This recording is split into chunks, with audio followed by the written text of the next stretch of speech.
Et que l'âme humaine, ce n'était pas ce dont on pensait dans son milieu. Sani Tahereh est issu d'une famille de religieux. Et du côté maternel et du côté paternel. Génération en génération, tous les hommes étaient prêtres des deux côtés. Et les femmes faisaient des études théologiques. C'est pour ça que Tahereh a fait des études théologiques. Elle a remis en question tout ça. C'était un géant, Tahereh. Et il a adhéré au mouvement du Bab, qui remettait en question tout cela. Cette égalité de l'homme et de la femme est une des préoccupations de la société iranienne, est une des grandes préoccupations de la société iranienne. Je ne parle pas du voile. Le voile, c'est un substitut, c'est un symbole. Le voile, c'est la matérialisation de ce pouvoir qui dit « tais-toi, cache-toi, ferme ta bouche ». C'est ça le voile. Vous voyez? Cache-toi parce que tu m'excites et que j'irai à l'enfer. Ça, c'est le raisonnement primaire, primitif. Tout est basé là-dessus. Franchement, on en rigolera peut-être un jour. Mais aujourd'hui, on en pleure. Donc, c'est une des préoccupations essentielles. Et il faut savoir une chose, que beaucoup de ces régimes disent. Le principe de l'égalité de l'homme et de la femme n'est pas un principe occidental. Excusez-moi. Je vous en ai parlé même des scientifiques occidentaux. C'est un principe universel. C'est un principe qui relève de la nature de l'homme. Ce n'est pas un principe venu de l'Occident que le colonialisme va imposer à certains pays. Pas du tout. C'est un principe universel. Ce n'est pas une théorie élaborée en Occident. C'est une réalité qui répond à la réalité de l'âme humaine. Le principe d'égalité entre les hommes, ça n'est pas élaboré dans les têtes ici ou ailleurs. C'est une réalité de la nature humaine. C'est ça qu'il faut saisir et défendre.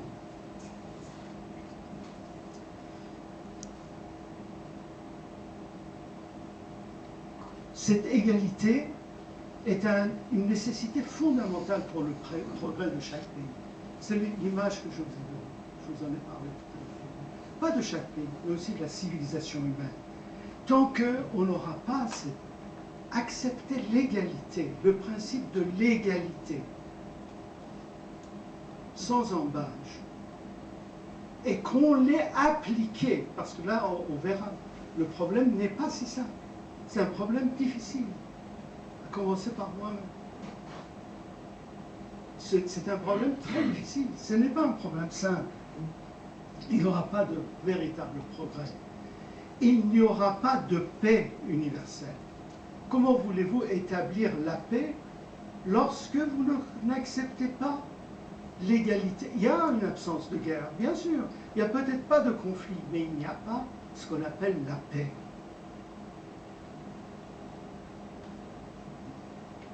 Et ceci doit apparaître dans tous les aspects de la vie, au niveau de la société, au niveau de la famille, dans nos têtes, dans nos mentalités.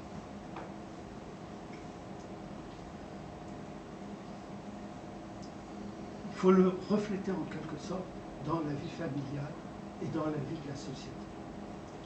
Alors comment créer les conditions favorables pour que cela apparaisse? C'est pas un travail facile. C'est un travail, bon, je ne dis pas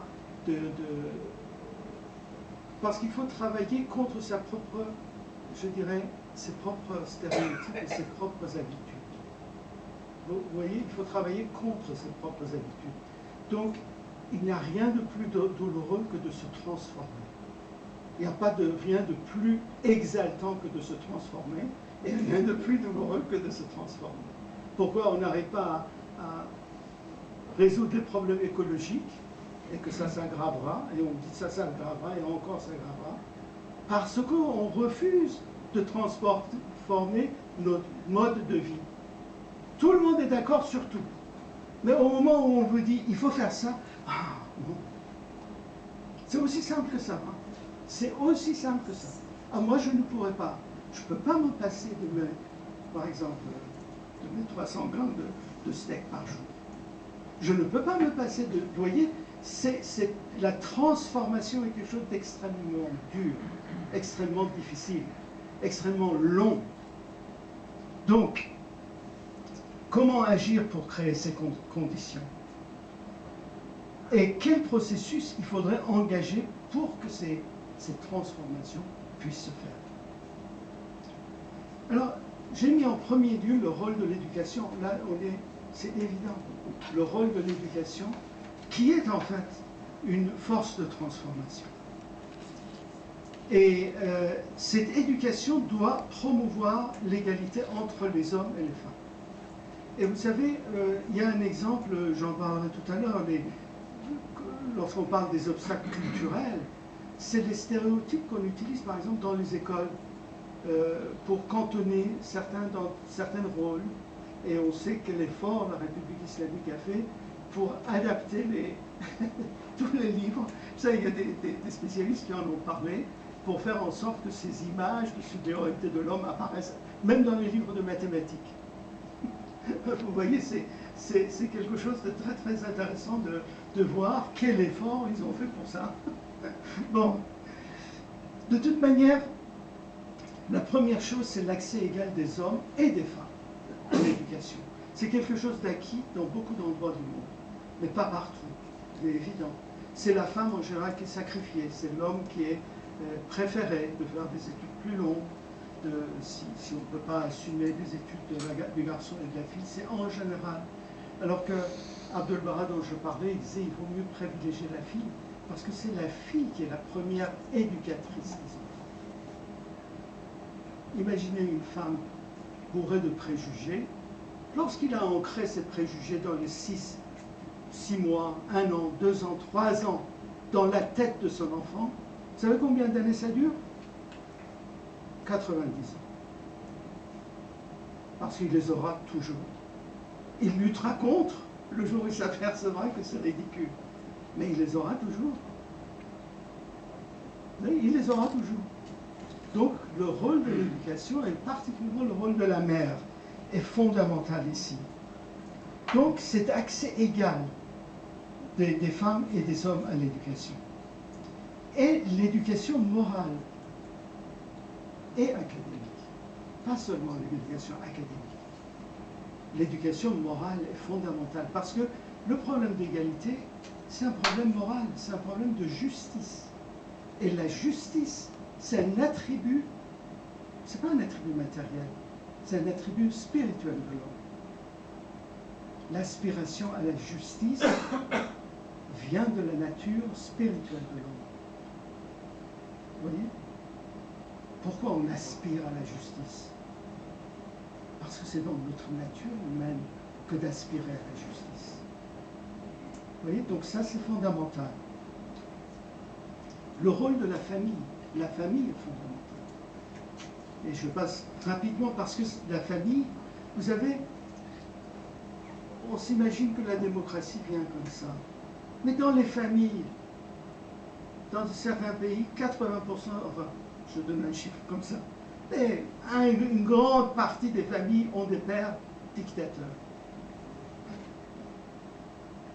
Le patriarcat, cette autorité qui s'impose parce que j'ai dit. Parce que j'ai dit.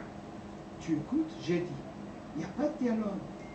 Il y a quoi? Il y a l'autorité qui s'impose. Comment voulez-vous que de telles familles sortent une démocratie au niveau social? Ça ne sortira pas.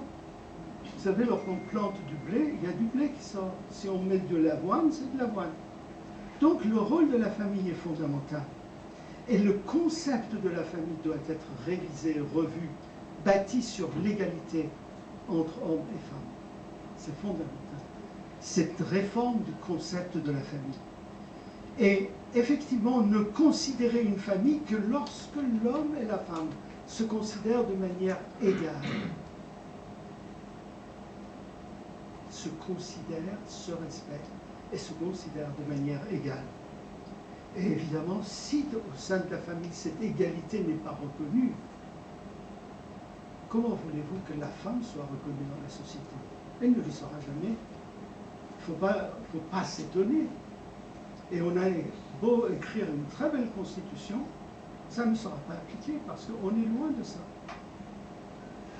Il y a une expression, je le dis pour Jean-Félix, en persan,